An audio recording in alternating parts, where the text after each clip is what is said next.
got to the stadium now because we was on TV again. He's like, how'd you feel like you done the other day? This is like we're just walking on the pitch. I'm like, I felt I done all right. And then he's like, oh yeah, I think you did too. But today we're going to try something a bit different. So you won't be involved today. You'll be in the stands. What? I'm like, wait, what? I'm gonna try something different. Yeah, he said to me. Fam, I would have lost it. I would have actually lost perspective it. of being a footballer is get me vexed. Nah.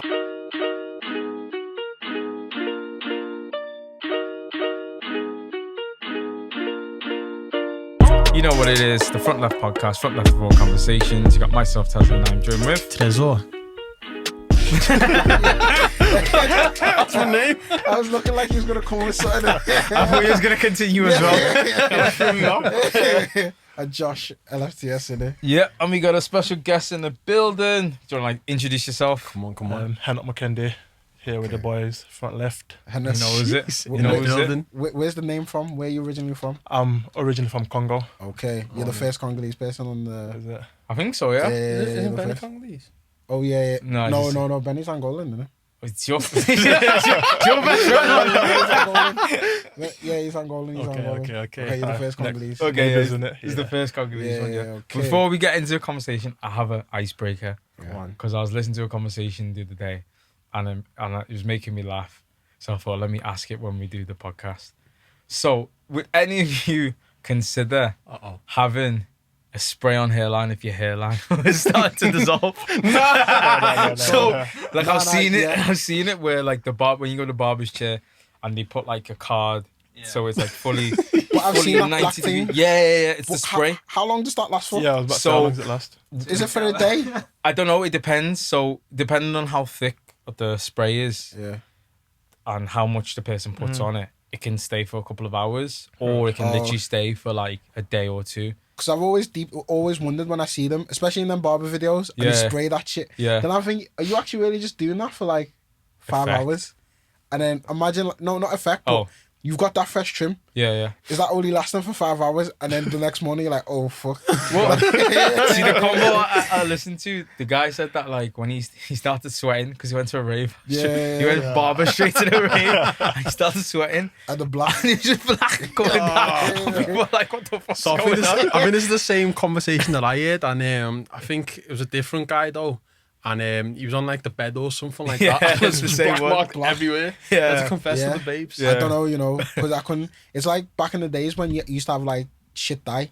Yeah. And it used to sweat. Yeah, so no, I couldn't do that. If it's only gonna last for 5 hours. But here's a question for you: would you tattoo your hairline? What? So you can get your tattoo hairline your tattooed on. Oh, mad thing. Mad. I didn't know that one either. Yeah, Nah. I think I could. Could you? Yeah, if it's getting to a point where, thank God I don't have a receding hairline. Yeah. But like, if it got to the point like my hairline starts going there, and you know when barbers start cutting your hair, they already Push take it it a back. couple back. Yeah. Then I have to get like, I really have to. I don't know. I don't think so. I don't think I would. I feel like when it's time, Yeah. then I'll just Let it go with no hair. for these one. Depends. Right now Like, if you're it's a living small that patch. Pusha T life. That push it to you like. Small pass. Nah, Yeah. I'm lucky though in my family. My hairlines don't really like the men in my family. The hairlines don't really recede till Yeah. like get into like the 70s. So for me, I feel like I'll be okay. For Would you do like a little turkey thing? Just go there and... Nah. I think I'd rather do that. I'd rather like get a whole transplant Yeah. than tattoo my hairline, if that makes sense. I seen a guy you got a transplant. I'm not gonna lie. Two of my friends have had it done Yeah. in Turkey. Also, some of the transformation look mad. Like, Yeah. After about a year or so, it looks good, but the first 6-7 months, it's not worth the it. one. Especially the first 6 weeks, you basically like you've got to like be off work and that. oh yeah. I'm Yeah. serious? So one of To them, heal? luckily they're both self-employed, so there was off it. Yeah, because it's like your head is like red. Oh And man. wow. One of them's black and the other one's mixed race, but like literally like you're bald and your head is red. Like it's mad. Wow. Nah. So I'm not guessing worth you it. don't have, you can't wear like caps and stuff. Yeah, in it? you can't for 6 to 8 weeks if I'm correct. What? Yeah, it's mad. Nah, I don't think I could go through it getting a turkey thing and getting my hair transplant. If it's going, it's going. Just gonna. In the words of John Lennon, let's go let in it it. be. Yeah, exactly. Just go to the bald head kind of thing. Mad. But yeah, getting into the conversation, obviously, so people don't know, like, you used to play for Liverpool back in the day. Mm-hmm. You used to play. Well, you still play football now as well. Kind Not of in and out. in and out. Yeah. But obviously, back in the day when you used to play for Liverpool, so how was that? Like, what age did you start? I signed for Liverpool when I was 13, under 13. So obviously born in Congo, moved to England when I was 8. If I remember correctly, I was 8. Lived in Sheffield for a few years. I was playing football when I was in Sheffield. Like Josh. There's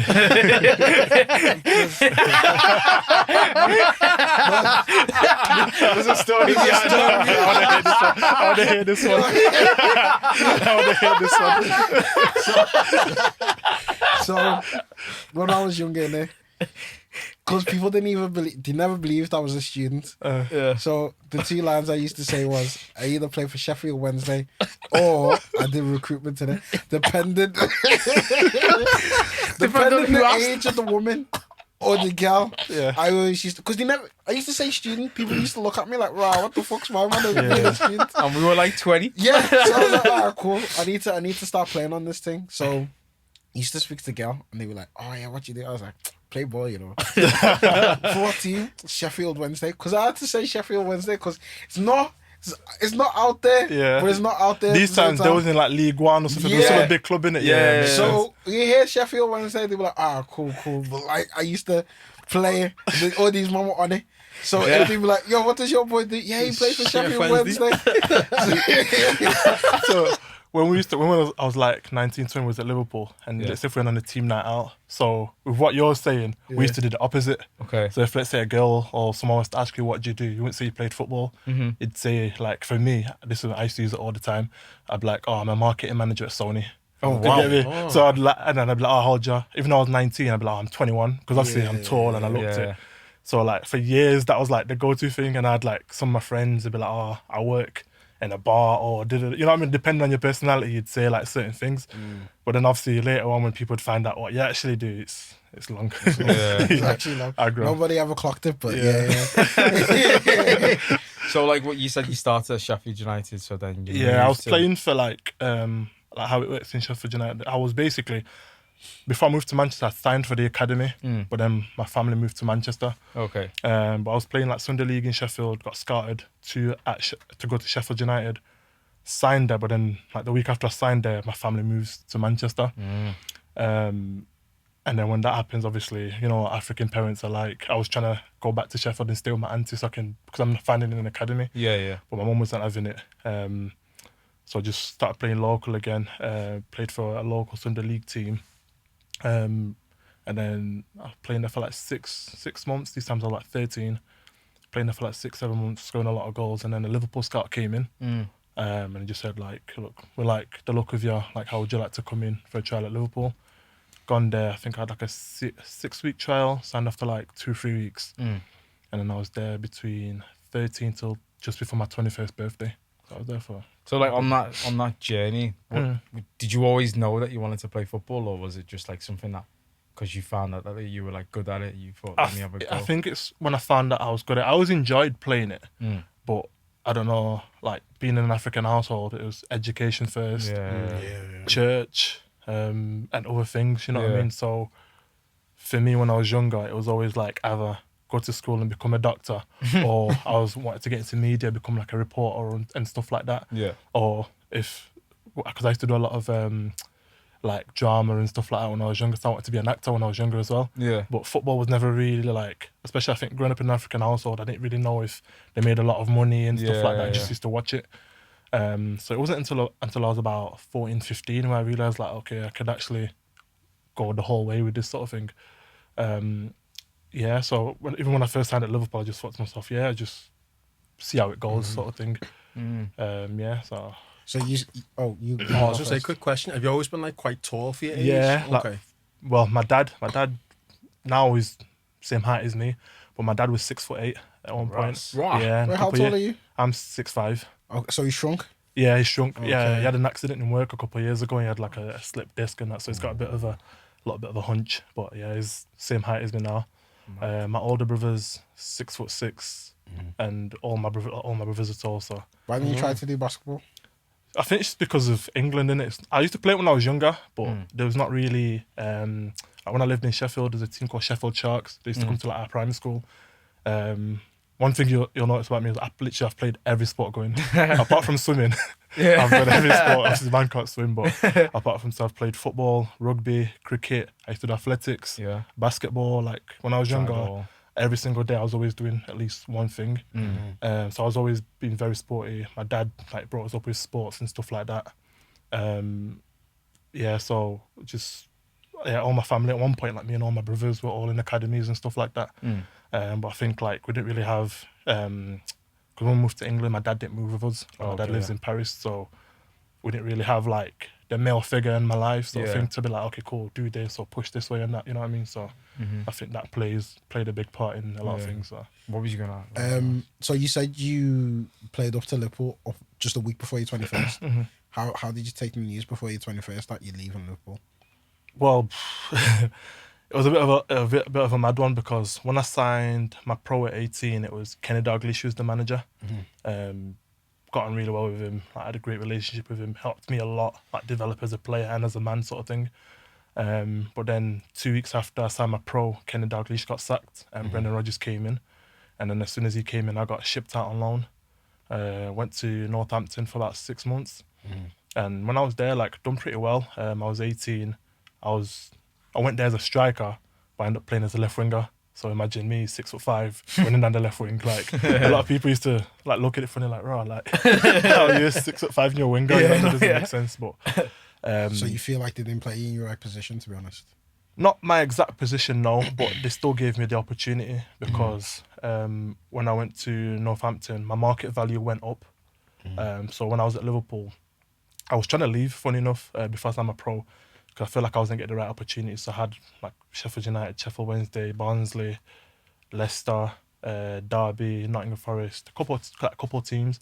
And at the time, Leicester were the most established ones, and they were the ones that I actually had like conversations with. I remember they wanted to offer me like a 3-year deal, but Liverpool won't let me go. So in football, there's something like basically like if you've been at a club for a certain amount of years, the club has to, let's say if I leave on a free and someone else signs me, they'll have to pay Liverpool for the development. Compensation for development. So at the time, Liverpool were basically like, because they'd offered me a contract and the negotiations were a bit funny.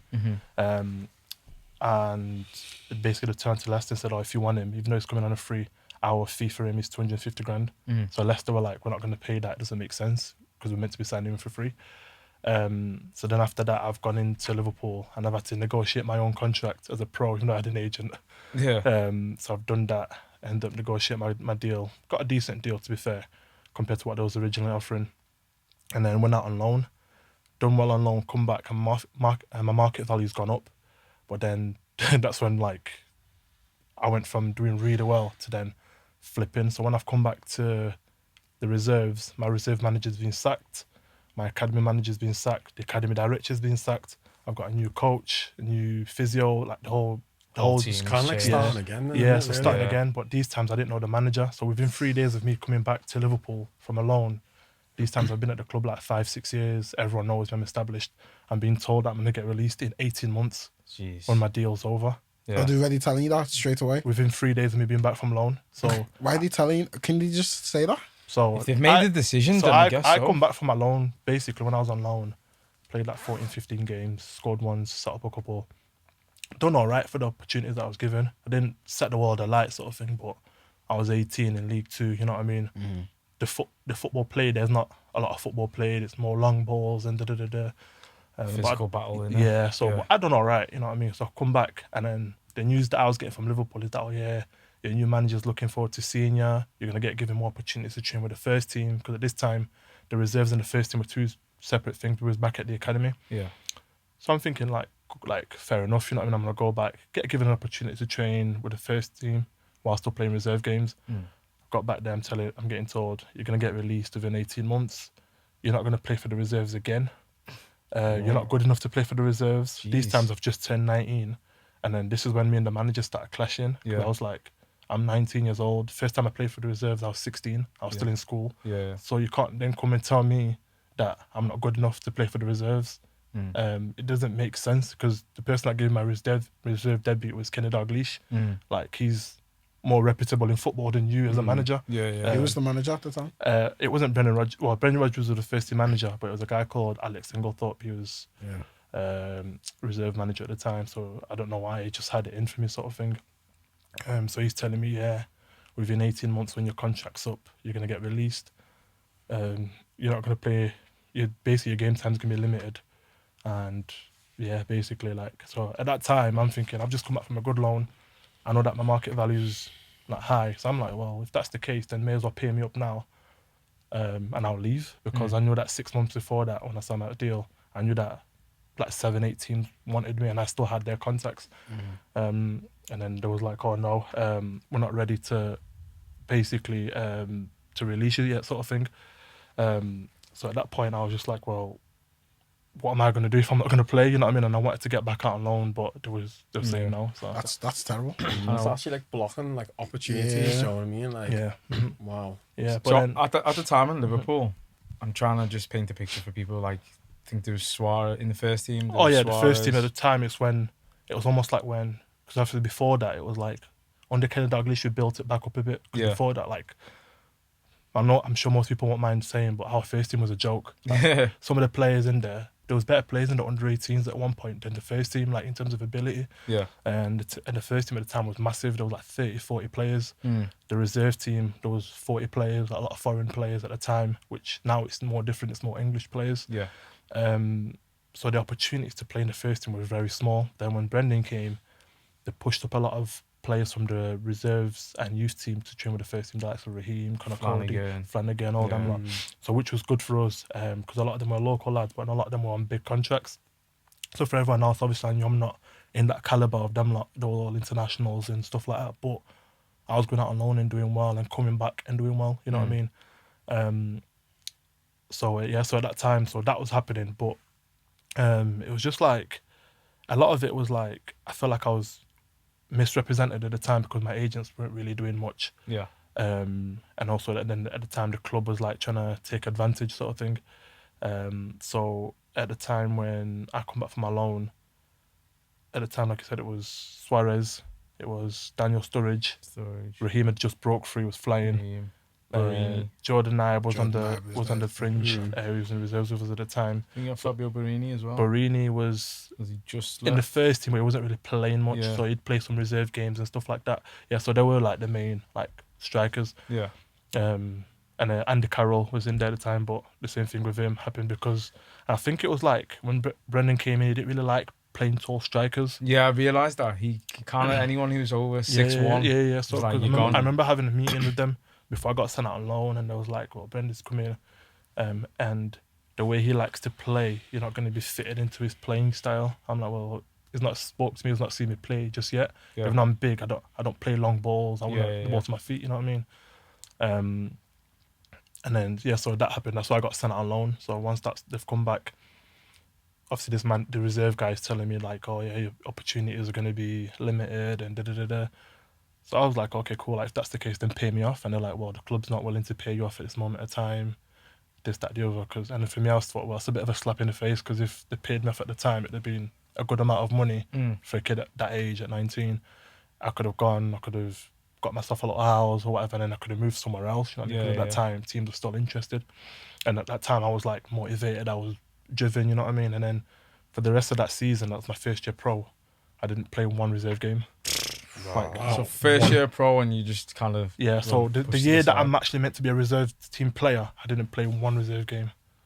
But before that, when I was my first reserve game, I was under 16. I'd come out of school to go and play in a cup game for the reserves.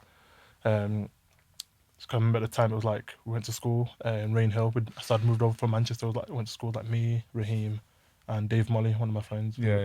So I remember that day, me and Raheem came out of school, went to play for the reserves. What school did you go to? Rainhill. Okay. Yeah. Is that where all the footballers go? Or? Yeah, now they do. Yeah, they've got like a little a footy centre there with all the kids. Like most of the digs are in Rainhill and stuff like that. So, so obviously I made my reserve debut at 16, and obviously this guy's now telling me that I'm not good enough to play in the reserves at 19. So I was like, well, it doesn't make sense. I wasn't. It's not even like I was in a squad and not in the best. Like I wasn't in the squad. Like, yeah. He's playing. I'm 19 now. He's playing 16-year-olds over me and da. You know what I mean? So I'm trying to get out on loan and not letting it happen. It got so bad that he starts making me train with the youth team. What? You know what I mean? So now I feel like I'm getting punished because I'm asking him. I'm like, look, what's going on? Like, why am I not? I feel like I'm wasting my time, sort of thing. Yeah. And it's not like I was training bad either. But then he starts like playing like mind games with me, making me train with the youth team some days. I remember at one point, I remember I counted it and I trained literally 3 weeks on the bounce with no days off. Like one day I'd be with the first team, with the reserves, the youth team, like, so I was just always So training. he was trying to break you, basically. Like basically for the remaining 18 months of my contract is basically what they did. So for the rest of that season, I didn't play not one game. I'd travel to games, but would be in the stands, not even on the bench. Yeah. Jesus. So my head's now going. The agency that I was with, I later found out that he was mates with someone at that agency and stuff like that. The manager, that's why the agents weren't coming to speak to Liverpool. So they was kind of scared of the club. So basically the agents kind of left me in some shit. They've now released me from my contract and said, you're not basically doing as well as you thought you would have. So we don't want you to, we're not going to represent you anymore. So That's what your agent said? Yeah, so I've now been dropped from the agency. And it was a big agency at the time that had like a lot of up and coming players, like players now playing for like England and that now. Yeah. So obviously they've now dropped me, and then I've got a year left on my contract. So I've gone back home now, and I'm off season. I'm working hard. I didn't even go on holiday that year. Like all my boys have gone on holiday now, and I was fuming. You know what I mean? Yeah. I've gone back and I've gone in the gym, like working out for the whole 6 weeks I was off, just dieting and everything. So when I come back, I can smash it, sort of thing, and get my opportunity, because I know at that point that reserve team football wasn't difficult. You know what I mean?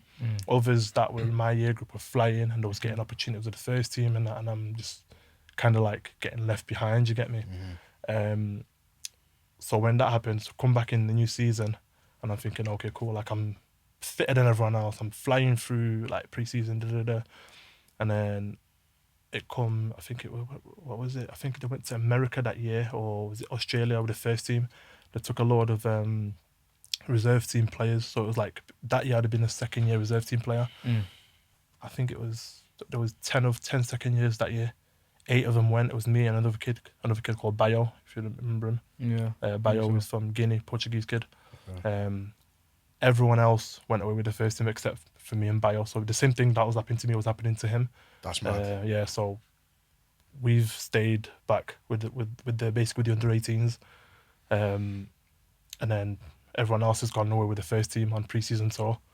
But So- what is the point of Yeah. keeping you guys just on I like, don't torture? I don't understand it. So there Should was, have just like you just said, if these guys aren't going to play and make it, we're just going to get rid of them. We're just going to sell them. Listen, and But this is roll them out. crazy. Like, even Innit? I'm getting vexed. Yeah. Like, that was seriously. my thing. My thing was, like you've told me that I'm gonna get released when my contract is up. Why don't you just release me now? Save Exactly. me off my money. So you're not even 'Cause playing it's in life, that. at that time, it's life changing money. Like I'd Yeah. never seen the money that they could have gave me with the remainder of my contract. It'd been life changing money. You know what I Yeah. mean? And then I was still young. I was still 19, and I could have gone about my business with no ill feelings. I'm still driven at that point because I've just played in the league, and you know what I mean. I'd have been like calm, like, which is what I'd said to them. And I think they didn't like that as well when I told them like, look, just pay me off. Then I don't really care, sort of thing. Liverpool had a few issues of that kind of thing. Yeah, where yeah. certain- It was around my age group, because then after I left, like I'll get onto that in a minute. I found out that they was doing it to 5, 6 other players. Okay. Yeah. What? So it was a big thing. I'm angry. I'm Yeah. angry. So- Actually vexed, Wow, you know. I'm actually so vexed. the football business is like, don't get me wrong, playing football for me is the best thing I've ever done. And I mean, it's amazing to play football, but football business it's It's dirty. it's a dirty game to an extent. It's like, That's that's why, proper you know, when workplace people politics. say something like it's not about how good, sometimes it's who you know. Yeah. So it's like a lot of players, I'm not going to name names and stuff, but there was certain players at the time got professional contracts because their agents represented the Friends. managers. Okay. You get me? So Okay. the manager at the time would have the same agency as certain players, or those friends, or some agents were former football players, some managers were former football players, and those all teammates back in the day, and Yeah. just like favours and stuff like that. So that I've seen that happen firsthand. You know what I mean? I've seen like players getting opportunities because football directors will get paid for it, if that makes sense. Yeah. So let's say like academy directors, if they bring through a certain amount of players each year, they get bonuses bonus. and money and stuff like that. You get me? Yeah. When players get offered new contracts, like, how can I put it? Like, basically, if you get offered a new contract, you might only be meant to be getting $2,000 a week, but the manager and the agent might be like that. And they'll say, oh, offering $5,000 a week, but we'll take a little split out of that. You know what I mean? So stuff like that. So Yeah? a lot of that. So So, the excess so a lot of that. So then, you saying the manager gets a little payout? Yeah, a lot of Mad. people like, so there's a lot of money involved in football, like, put it that way. It's like the wages itself is not where the most money's made. It's consistent, don't get me wrong, but the bonuses involved in football are ridiculous. Like, it's crazy money. So so that's why at that time I was just saying to them, like, look, just pay me off, because it's not gonna, like, paying me off whatever would not have hurt the club at all. Yeah, you know what I mean? Like, afforded it. I was nowhere near the highest paid in the reserve team. You know what I mean?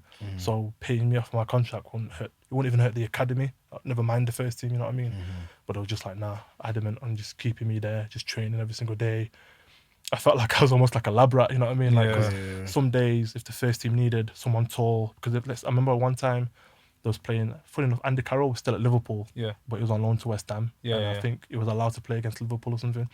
So I remember that time Brendan called me up to train with the first team for the whole week. These times that was the first time I've trained with the whole week. So I've gotten there, I'm gassed. I'm thinking, all right, cool. This guy don't really give me a chance in the reserves. I'm gonna go with the first team. I'm just gonna try and grab my chance. You know what I mean? Because I've seen it happen with a couple of players when they've gone there and they just smashed it. So I thought, I'm gonna do the same. Gone there for the whole week, done really well Monday to Friday, and then it comes to me. The game was on a Sunday. Comes to me and he's like, you've done really well this week. I want you to train on the Saturday, day before a game. It was me and another lad, and then I was like, okay, cool, like, gassed, like, thinking, like, went home. I don't even think I slept that day. You know, I've gone home, trained the next day, done really well. In training, like, done really well, smashed it, and then ended up getting tackled by one of the defenders at the time. I think it was Aga at the time who tackled me. He's coming, like, smashed me in the ankle, and then someone else is coming in the back of me. Jesus. And I was out for like 3 weeks, so that was like my shot done. But I got to experience like training with the first team, and because before that I'd only go there and train for 2-3 days and whatever not. But that time I got a full week, and like I knew the standards and what was asked of you. You know what I mean? And then when I went up with the first team, there was like a load of players that I didn't even know about that were my age, that were with the first team, but they'd just been bought, a lot of foreign lads and stuff like that. And it was so like, you never really got to see them because they're going straight into the first team. Yeah, so they're getting bought the 19, 20. They probably never played another first team game and stuff like that. And it's just like they went better than half of the players in the reserves, but because of their names and stuff, they was getting more chances, more opportunities. So So do you know, with obviously you training like up and down, like first team, second team, reserves, like up and down. When you got that like full week with the actual like first team, did you feel like you was like far off the pace, or did you feel like you can? No, I felt, I won't say, in terms of ability and stuff like that, I never struggled, and in terms of fitness, I never struggled. But obviously, you can tell in terms of levels. Like, obviously at the time there was Gerrard, Suarez. So Gerrard and Suarez they stood out from everyone. Like Steven Gerrard on the pitch is a joke. Like some of the stuff I seen him do that week in training was ridiculous. That's why when people have this Gerrard and Scholes thing, I'm like, Gerrard is different. Suarez, like, unreal, world class. You know what I mean? But then after that, it'd be like, at the time it would be like, then after it'd be like Sturridge, Raheem, Coutinho. Raheem was flying at that point. He was only 16, 17 then, Raheem at that time, I was 19. Raheem would have been 18. Oh, 18 then. But like he was up there, like one of the best in the team, like flying. You know what I mean? Coutinho was there as well. I think he was only like 21 at the time. Daniel Sturridge flying. You know what I mean? So I wasn't on nowhere near their level, but I didn't struggle that week training. You know what I mean? I think maybe because I was determined to impress or whatever not, but I didn't feel like I struggled. Because then after that, next time I got my opportunity, I spoke with Brendan that time, and I said to him, like, look, this is what's happening to me back in the reserves. I'm getting told I've got no future at the club, but you're still giving me opportunities to train with the first team. But I'm not playing in the reserves, so like, what is it, sort of thing? And he said, do you know what, to be fair, every time you've come up, you've done really well. That's why I keep asking for you. I'm not too sure about your situation back with the reserves of Alex, and I'll go and speak to him. I don't think he ever did, but he just said to me, like, every time I've been given the opportunity to train, I impressed and I've done well. Who's this Alex guy? Is he still? He's the Yeah, reserve is team Is he manager. still there? He's now the director. Oh, is he? Yeah, the so he's director? been promoted, if anything. But obviously, a lot of he's one of them, like, obviously, he'll split opinions, because with certain players, I know there's certain players that were going to get released, and he's come in and he's now pushed them up and gave them a career. What? Yeah, there's obviously some of them are my friends, you know what I mean? So I'm not going to reel off names, but there's certain players that when he came in were going to get released, and then he's come in and has obviously took a liking to some of the players and pushed them up. But do you think that's, like you were saying, because of the politics behind it? Because a lot of it. because he's buddies with the representatives and whatnot. I don't know, like, if it was him specifically that was buddies with representatives, but there was a lot of that happening.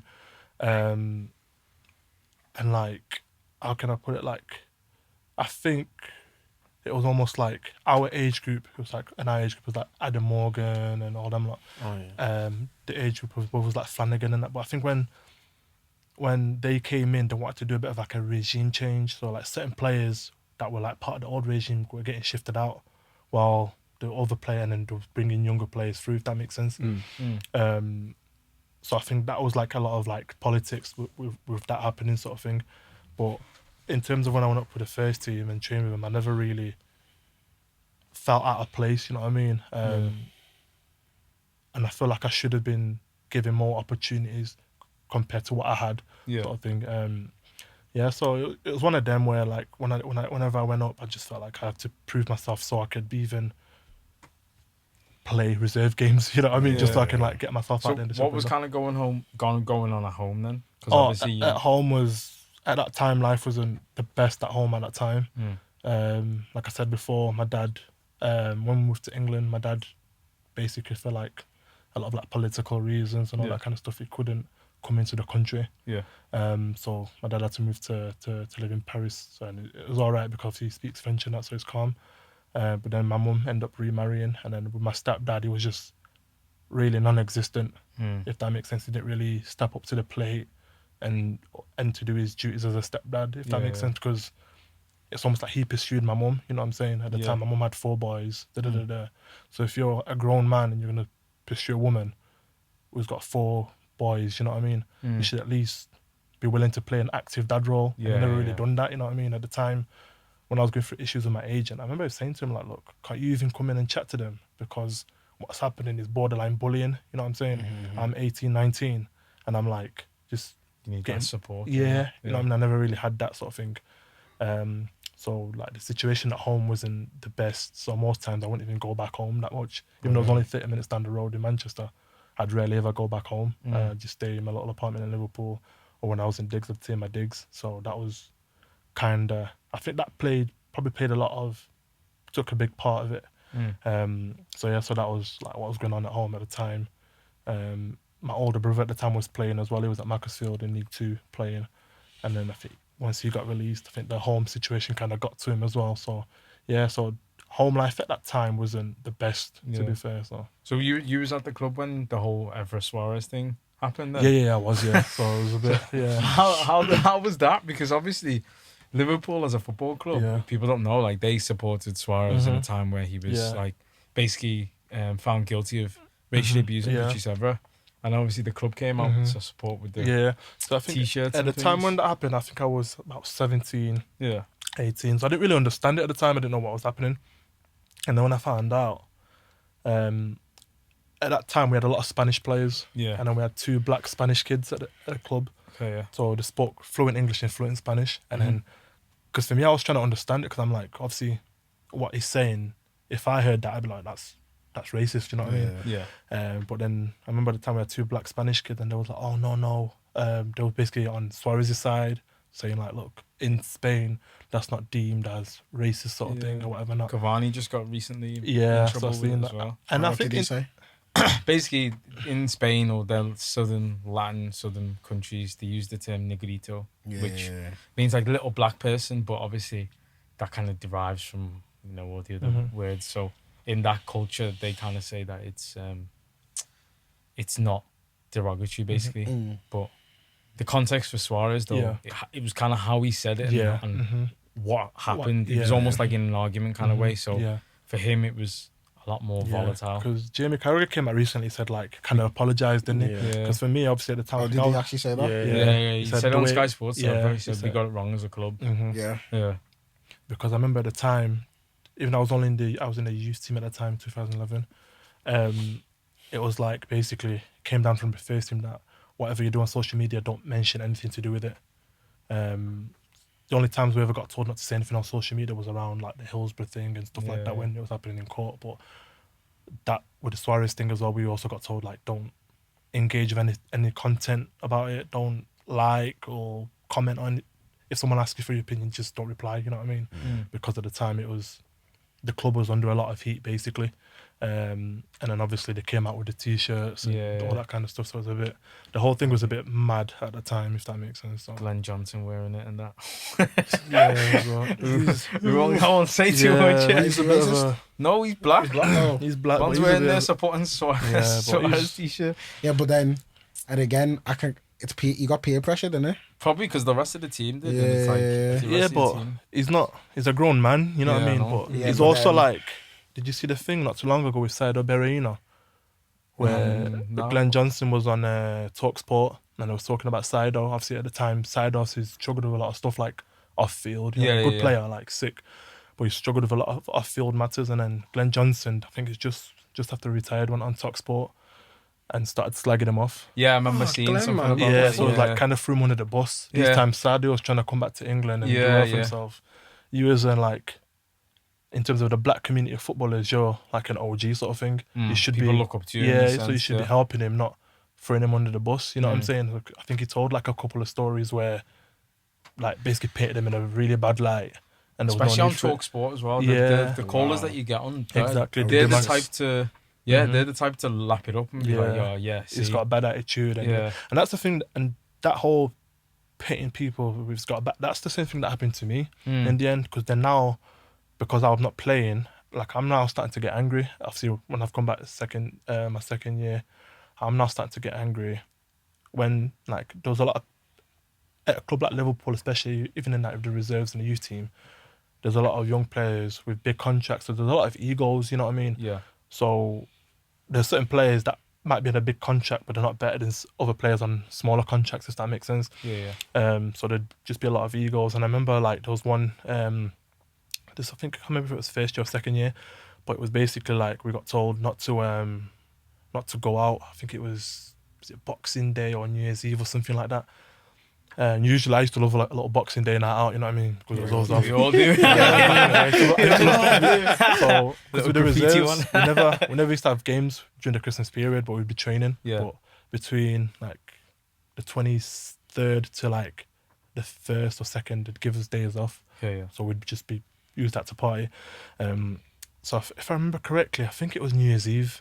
So we'd been at Boxing Day, but on New Year's Eve they told us not to go out because we'd be training New Year's Day. They were saying that some of you might be involved with the first team, but we knew we weren't, because the first team were playing away and usually you'd travel like 3 days before. You'd train like 3 days before. So obviously at the time I'm trying to work hard and prove myself, and so I've not gone out that night, even though I had every reason to. Because I knew for a fact I wouldn't be playing anyway. And then we've gone in New Year's Day training, and then our reserve manager didn't even turn up himself. Oh, you didn't even. So we've gone in training. We trained for 30 minutes, bro. I'm the only. I think there was 3 of us actually, but 2 of the other lads were foreign. I was the only English player that turned up sober. Bro, everyone. We was meant to train for like an hour and a half. Like, I'm not gonna say who, but one of my teammates went out that night. And then his mate like basically drove him to training, and he slept in the car park. He slept in the car park? Man slept in the car park, like, because they didn't drive back home. Like, not even half, most of the team came in, like, drunk. Like, physio came in drunk. Flipping, what's it called? The sports person, what's it called? Physios and all that. Strength and conditioning coach came in drunk. The manager didn't come back to training. We literally trained for half an hour, and after you must that, have been vexed because you bro, didn't go. I was vexed. I was kicking balls and that. Afterwards, I got the balls, started kicking balls. I wasn't having it. So I was fuming. And after that, I remember like I walked in and I was screaming. I was saying like, yo, like, I've stayed in. I'm not playing, and I'm the only one that's like coming in and taking things serious, like taking a piss sort of thing. So I've gone in, and after that, the manager the next day is coming and had a word with me saying, "I can't hear you had a tantrum." And I said, "Look, it's not fair. Me, in the position that I am, I'm taking things serious, but the people that you're giving a chance to, are there taking a piss, sort of thing. You know what I mean?"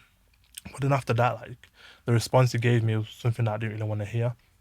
And then after that, so obviously second year's come. I wouldn't really want to fight my man. Just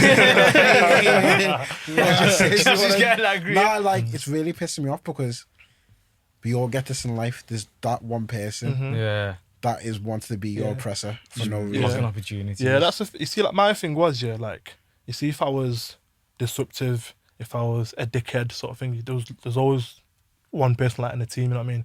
If it's someone to me said like, "Okay, cool, you're not good enough. Here's your contract, we release you." Cool, fair enough. But if you're telling me I'm not good enough, but yet you're not releasing me, doesn't make sense. It doesn't make sense. You're telling me I'm a troublemaker, but if I ask you what have I done, you can't tell me what I've done. Doesn't make sense. But then if you're saying I'm a troublemaker, but everyone else is saying that I'm not, doesn't make sense. You know what I'm saying? Does sound like bullying? Yeah, or it was. It discrimination literally or was more than something? anything. It was more bullying than anything. So like then I've gone back for my second year, and like I said before, like loads of players that year when they were with the first team, I've stayed with the with the youth team, and didn't play even a game for them. You know what I mean? Didn't even play a game for them. So I was just training. Then I went to train with Rochdale. That was in League 2 at the time, but they was looking to get promoted that year. I spoke with the manager. So I did that time I thought, you know what, I'm going to go live back in Manchester, closer to my family. Because at the time I was just stressed being in Liverpool. Going to go there, kind of do my thing. I was trying to get a season-long loan with them. And then gone there, trained about 10 days to 2 weeks, trained with him, done really well. Spoke with the manager, he was like, yeah, like we're going to speak with Liverpool, we're going to try and bring you on for the season, finish out your contract with us, and then if you do well, we'll offer you a 2-year deal. So I'm thinking, you know what, that sound, because if we get promoted, they'll be in League One, it's closer to home, this, that, the other, you know what I mean? And I'll be playing in the league finally. So I've gone back to Liverpool, spoke with Liverpool, they're like, yeah, we're going to speak to Rochdale and try and sort it out. Everything will be sorted, this, that, the other.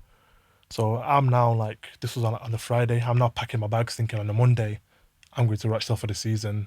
I can forget about Liverpool sort of thing. So I've packed my bags, everything, chilling, waiting for the call on Sunday night. And I remember it really well. I think it was about 8:30, 9ish, got a call. Me expecting to be like, yeah, you're going to Rochdale, everything signed. I'm like, oh no, the deal's off the table. You're not going to Rochdale, you're going to Partick Thistle. In Scotland? Before even that, I'm like, I said, who's that? Like, not to be rude to them, because like, good club, like or whatever. But I was like, where's that? You know what I mean? And obviously the guy at the time was the player liaison for the reserves. Like, good guy. He's the only one person I actually only speak to the club now. And he was like, oh, they've just been promoted from Scottish champ to SPL. Yeah. They were going to send you there for 6 months and then review it after 6 months, see how you do. You might stay there for the season. So these times I'm kind of like, raw, like, and I said, when am I going? He said, in the morning. I'm like, raw, like, I've got all my bags packed thinking I'm going back to Manchester. Yeah. And he's like, no. We'll book you some train tickets. You'll be going up to Scotland in the morning. So these times I'm thinking, raw, like, what do I do? These times I've not got an agent, you know what I mean? So I'm thinking, like, there's actually nothing I can do. Yeah. Because apparently all the contract's been signed or whatnot. But how have they signed it on your behalf? Exactly. Fam. That's mad. So that's the only thing. So it's not like they consulted me and say, look, they've come past Partick Thistle to come in for you. What do you think? You know what I mean? So it wasn't like it was just you're going there, no ifs, buts, or whatever. Like you're going there, you're gone. Like On your morning, own? On my own. Like not even someone from the club's gonna come with you or whatever. You're going there, boom, straight up to Glasgow the next morning. Something like 3.5 hours. Get there, train station, have to get a taxi to the club. Pulled up, and it was this is where like the mind games start again when I went on loan to Partick. I remember I tweeted it and I got a good reception from the fans or whatever. And I remember I called one of my friends, Michael Ngu. I called him because he was the year before that he went on loan to Hearts. Yeah. Because similar thing was happening to him. He's a bit taller than me as well.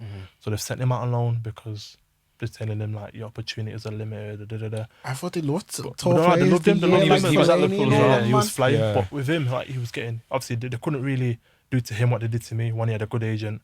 He was an England international. Nigeria was on his case. Like he was flying. You know Oh, what I mean? serious? Yeah, and it was a nice contract there as well. So they couldn't even turn around to him and try the same shit they did with me. You get me? Because one, they lost a lot of money because they bought him, and two, he was flying. He was playing for England. I think under 19s, 20s at the time. He was scoring for fun in the reserves. Like, so if Liverpool like left him at the time, someone would have snapped him up like that. What team did he go to in the end? What's his did he name go to again? Liverpool? Michael Ngu. Angu. I can't remember when he went after Liverpool, but he's playing out in Albania now. To be fair, He's playing Albania now? he's flying again now because he went off the radar for a little bit, but he's flying again now. But I remember I called him because he was at Hearts the year before and he smashed it. So I remember I called him. I'm like, look, what's the SPL like? Because obviously this team has just been promoted up, and he's like, you know what? If you go there and just do what you normally do in training, like you'll smash it. It's not in terms of tempo. It's no real difference to our reserve games at the time. And I think back then reserve leagues were like much more physical and da-da-da-da. So he was like, oh, it's not much difference to our reserve league. So I thought, okay, cool.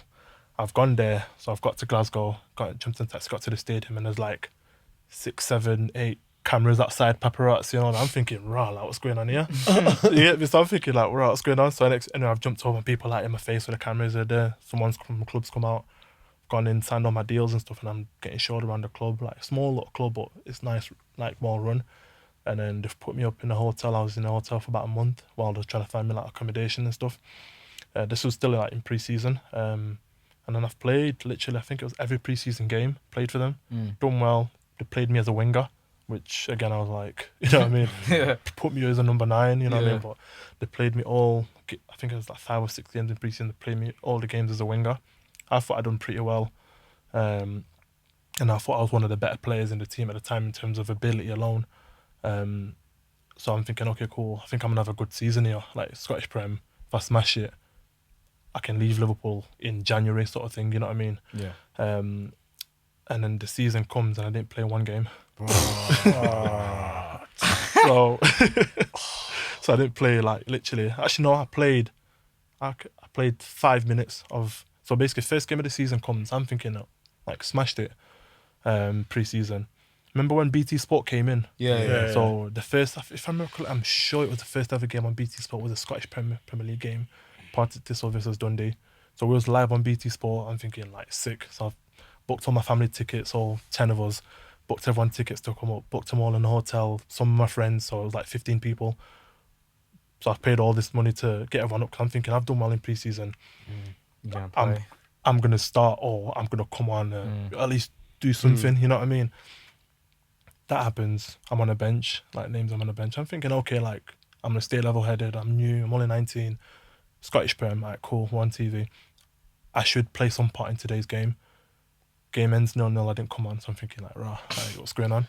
But then, yeah, so I'm thinking, like, okay, cool. Then we played against a team who we played in pre-season, midweek in a cup game.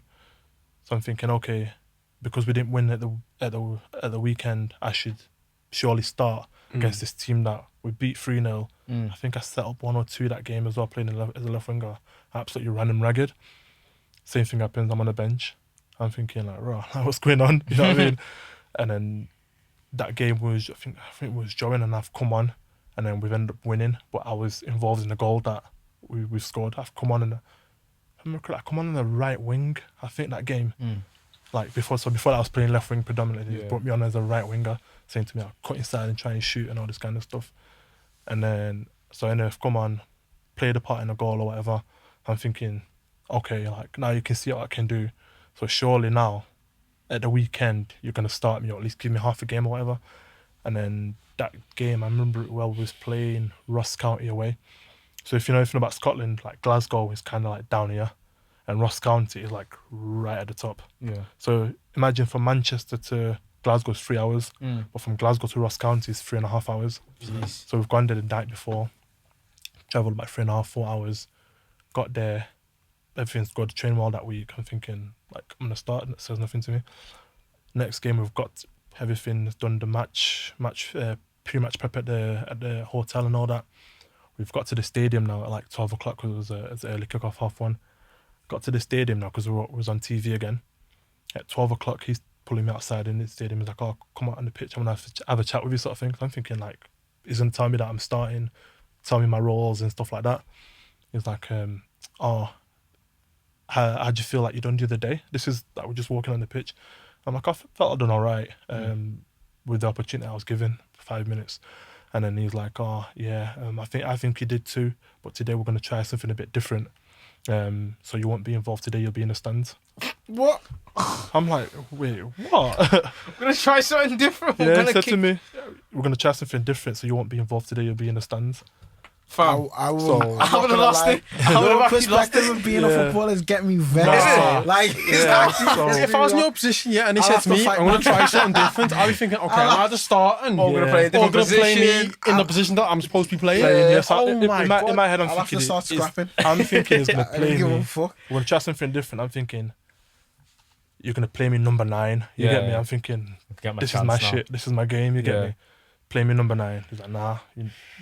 I remember that day because I remember. there That's was- cheeky the way he said that as Yeah, well. we're We're gonna, gonna start we're, something gonna, different. we're gonna try something different. You won't be involved today.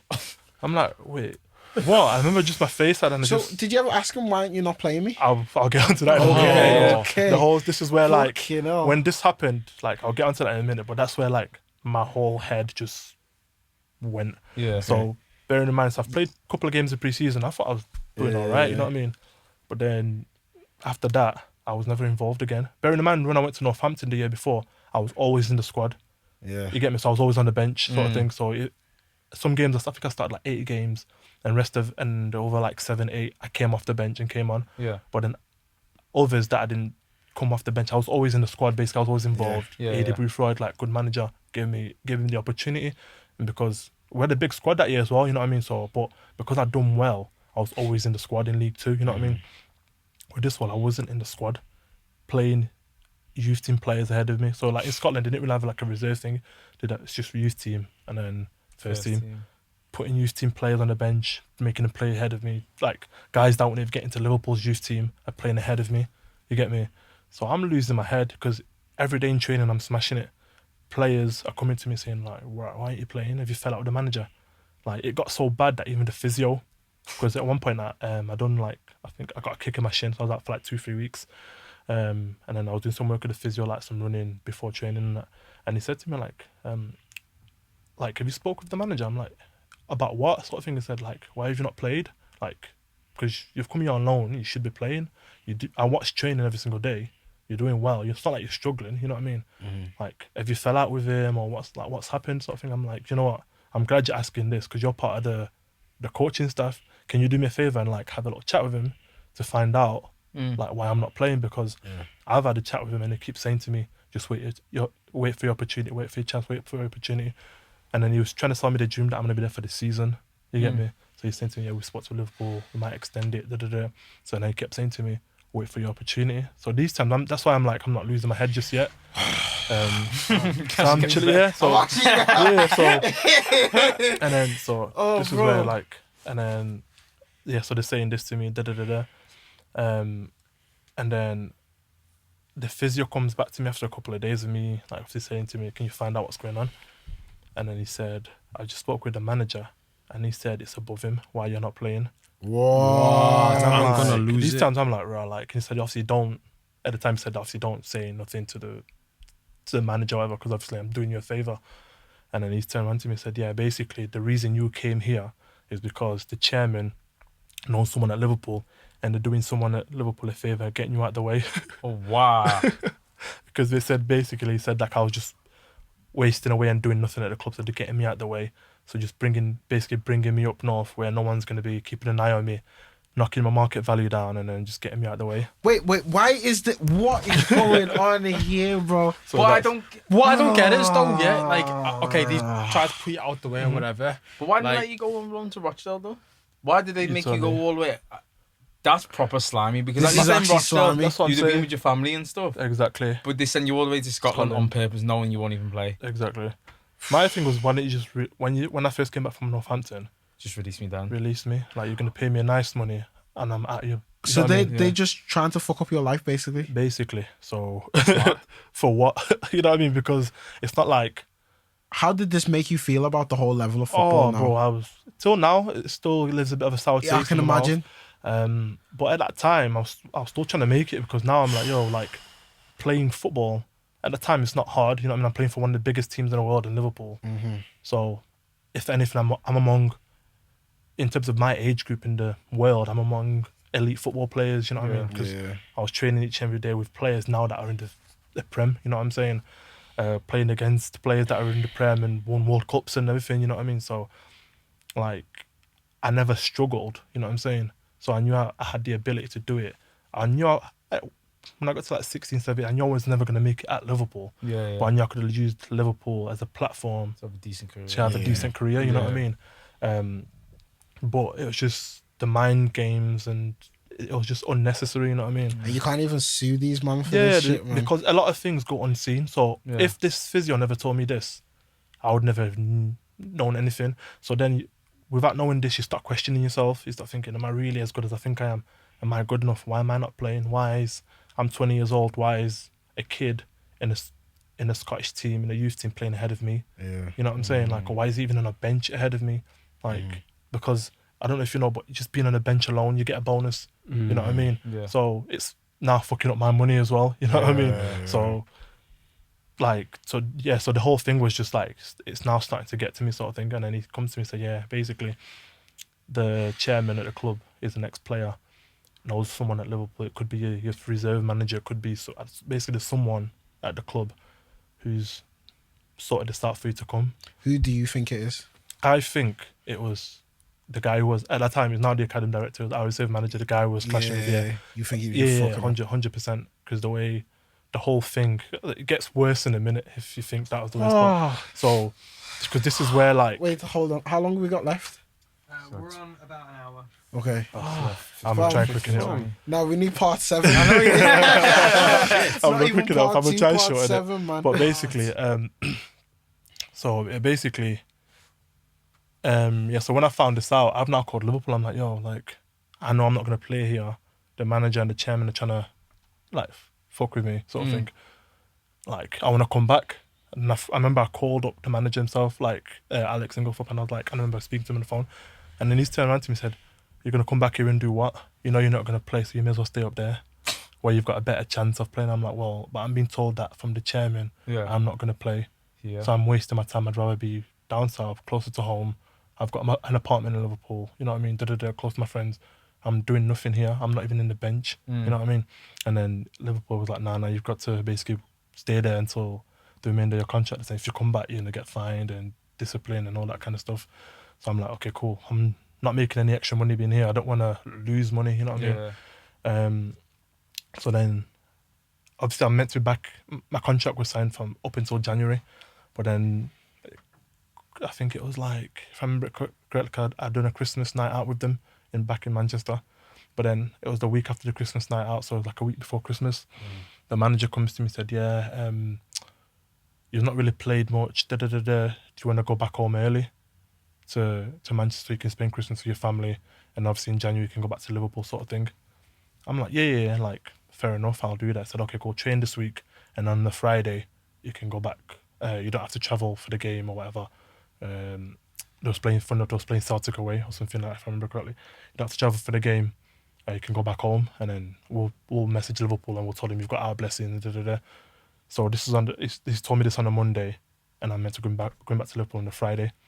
Tell me now how on the Wednesday, Liverpool send a representative up to come and have a word with me, saying when you come back to the club, Liverpool are now ready to pay you off. What? Rah. So, you know what I mean? All this time, they could have just done it at the... Oh my God. So they've now told me, like, Liverpool, and this is what, like, because I'm like, I remember a lot of things. Like, I'm on, like, I remember times, dates, and what people say to me. So I'm always like, I'm good in memory like that.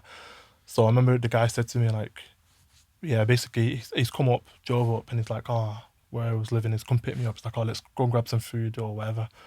Went and grabbed the coffee and eating some food, and he's like, how do you think you've done? And I told him, like, look, I found out this, that, the other. And he's like, whoa, like, I'm not really in a position to say anything. I've just been basically been told that when you come back, that Liverpool are now prepared to pay you off. And then now that I'm like, wait, what do you mean? Like, yeah, like in January, they want to mutually terminate your contract. These times I'm now losing my head. And I just said to me, yeah, whatever, we'll discuss it when I get back. But then they've not told me like the amount or anything, like that's all they've said. So then when I get back to Liverpool, they gave me 2 weeks off. So over Christmas and New Year's, I went back home or whatever. I was in Manchester. Gone back on like 2 days after New Year. Sat down with them and they're like, and this is where it gets really cheeky. Like, I've sat down with them and they're like, oh yeah, we're now prepared to pay you off. If the amount, if I remember correctly, they was like, oh, we're now prepared to pay you off £18,000 for the remainder of your contract. And this is when like I started losing my head now. I'm like, hold on a minute. And I remember I sat down in front of them and I'd done the calculations of how much I'm getting paid a week. And I had like 7 months left on my contract. And I'm like, well, with how much I'm getting paid a week, you lot owe me 32 grand. So how are you getting 18 grand? It doesn't make sense.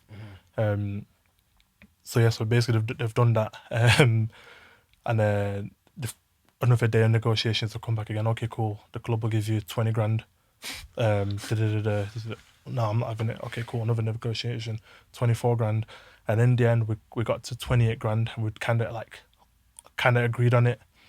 And then they was like, okay, cool. Like we've agreed 28 grand. And then after a while, like there was one session where something happened and basically it was out. Bearing in mind these times I'm a second year in the reserves and we was training reserves and youth team together because I think there was I don't know, the next gen series, it's almost like a youth Champions League. Yeah. So that's now come into effect, the youth Champions League. So before that, when we was in the youth team, it wasn't really a thing. But then when we was in the reserves, that's when it got formulated. So the youth Champions League was like a mixture of reserves and youth team players. I think it was like under 19. So I'm 20, so I'm too old to play it. So when they're away, the reserves and the youth team was only like 12 players or whatever with training. And then one of the youth team players has lashed out at me. It was a kid on a massive contract. And then it was like playing like boxes and he's like lashed out at me. So I've pushed him and then the manager ran over and basically took his side and then like telling me to like, oh, you need to behave, you need to watch your attitude, And I'm like, how can you be speaking to me like that if you've just seen what he's just done? You know what I mean? And after that, when that happened, I remember that day and I said, I'm not signing this 28 grand thing because they're trying to basically bully me and I'm not having it. So after that, my thing was to basically see out the rest of my contract to piss them off. I'm going to come in, do whatever I want. If I train with the first team, good. If I train with the youth team, I don't give a shit. So I've gone in with their to negotiate this contract. I said, no, I'm not doing it. I'm going to see out the rest of my contract, this, that, the other. And then that's when like it proper like put pressure on. Every single day that I become into training, it'd bring me in for a meeting, like every single day. Every day he's bringing me after. It was either before or after training. Have you made up your mind yet? Why are you still at the club? You know you're not going to play. You're not good enough. Why is he such a dick? And the mad thing is, when I've told people the story, they think like it was that. But then I obviously later found out it was happening to other players as well. Okay. Turning around to me, oh yeah, you're not good enough. What's your agent? Said I've not got an agent. Or when I signed with one like 6 months before I left, and I later found out that agent had dealt with the manager before, and the agent was basically scared of dealing with him. Serious? Yeah, because he'd done him a favour with a certain player before at Tottenham. So he was kind of like, and I didn't know this at the time. So he's hush. Yeah, so it's just, so basically every single day. So now my head's battered. Is making me train with the youth team more or less every day. I'm not getting many days off. So that's when guy like... needs to get snuffed. Yeah. That's it. But then it's like... in that one. Yeah, but then it's like... I've now thought to myself, like, before that, like, I conducted myself well, you know what I'm saying? But now you don't get it. I wouldn't go out on a Saturday day off and stuff. After that, I started going out midweek, medication, heebie-jeebies on Tuesday, violence, you get me? Yo. After that, I didn't care. Like, after that, I'll admit it, I was going into training drunk, like, because other people were doing it and getting away with it. Yeah. So I thought to myself, I've got 6 months left. I may as well enjoy myself. Live it up. Yeah, exactly. Bro, like... So that was happening, and now he's trying to label me, oh, you're a bad this. I'm like, well, you're not giving me the opportunities. And I remember one time, at the time, my Instagram was private, and then we had, we've got, like, at the moment, the club, they've got a social media guy. Yeah. And then basically, my Instagram at the time, I think I had, like, it was private. I had like only like 2,000 followers or something like that, locked off. So whatever I'd done wasn't known. But basically, our social media guy added me as a friend on a catfish page, No like a fake way. profile. Right. And then, so I remember we had like a big meeting about it, like with the whole team, where the social media guy went through and was showing everyone's profile, like Facebook. This Yeah. is like back in the day, so it was like Facebook was a thing then.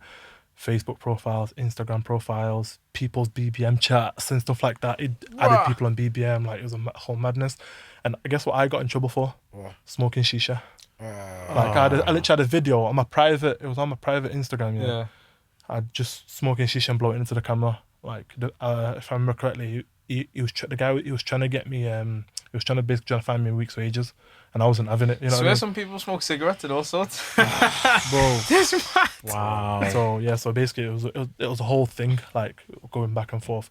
Yeah. So then after that, like, but then I was just stressed out. Yeah.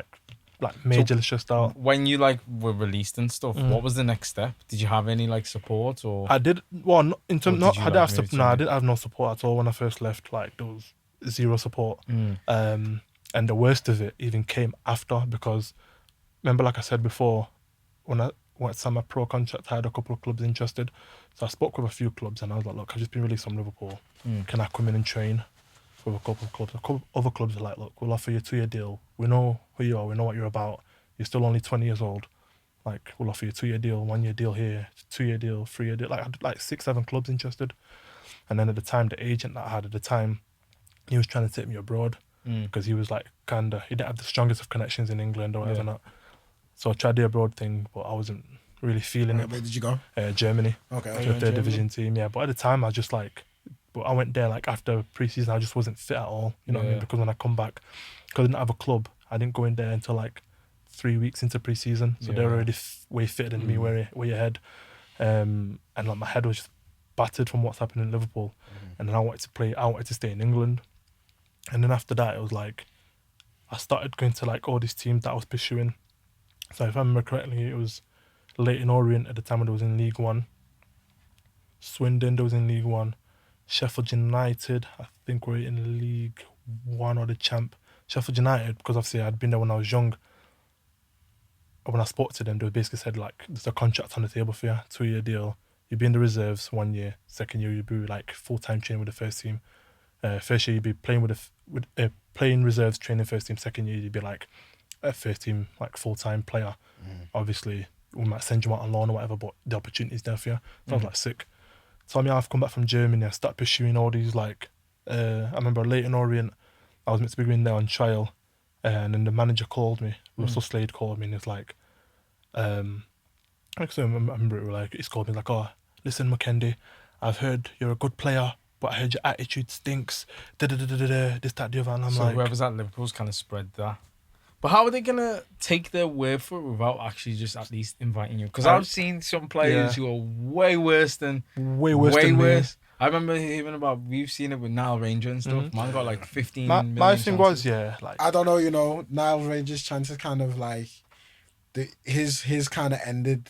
He did you ever seen the True Geordie Yeah, that's one? the one I seen. That was like his plea to try and get a True, team. but like he had like 10 clubs. yeah, he had the chances. He I had didn't. bare chances. I've left Liverpool and not one club wants to touch me.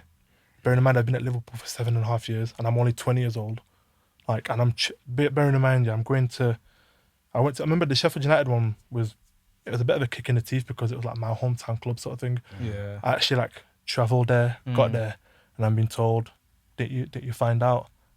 Or apparently they told my agent that the deal was no longer off the table. My agent didn't let me know. This, that, like, I turned up at the club to sign a contract on the day that I was meant to sign it. And they're like, nah. And your agent didn't let you know. They didn't let me know. Why?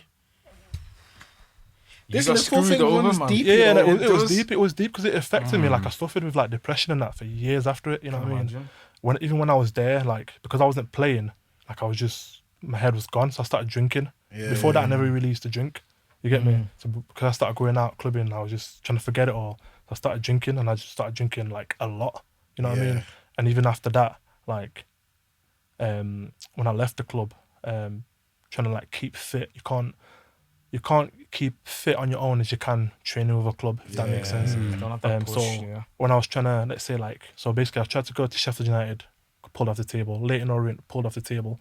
Swindon, the same thing happened. The guy at the time, Mark Cooper, one of my friends I was at Liverpool with was at Swindon, so he's kind of sorted out with the manager, like, look, bring him in on trial to see like what go on. Manager said, yeah, he's texted me, I had his number, everything, like everything's good, come in, I know about you, I like working with good young players, I think I'd just turned 21 at this point, and he had a good young team. So tell me how the week, same thing happened. It's always like the week before, the week I'm meant to be going in. My friend texts me, he's like, oh, the manager said you can't come in, So I've texted the manager and I'm like, what's kind of happened? The chairman doesn't want you coming in. And now found out that the chairman was at Tottenham at the same time as my old manager. These connections, But then man. it gets worse, yeah. So then that same week when I was meant to go in, they've told me no, Liverpool have now sent them 2 lads on loan from the reserves. So Liverpool like to feed a couple of shotting players out. So and then they're just obviously blocking. other clubs are scared to upset Liverpool. Yeah, because they're the help big, them out. Yeah. So obviously when this is happening, I'm losing my head. I'm Yeah. thinking like, now I'm questioning myself. I'm like, right, like, am I as good as I think I am? Am I, you know what I mean? Da-da-da. Jacob, how long have we got left? 10 minutes. Okay. We'll wrap it up. Yeah. And now we need to do this. I know, now we need to do part really 2 and need 3 to as do well. part I two. know. Like, I got so many questions. Yeah. But Go on, you can ask one now. the one question I have now, because I'm not gonna lie, I've heard so many stories about football, but you give me like In depth, yeah. Yeah. I've always proper- said, like, when I get the chance to, I'll try and tell it in as much detail as possible. Bro, that's Because, why I said, yeah, a lot of Yeah, now people- we'll definitely I do the need one. to- this next I one.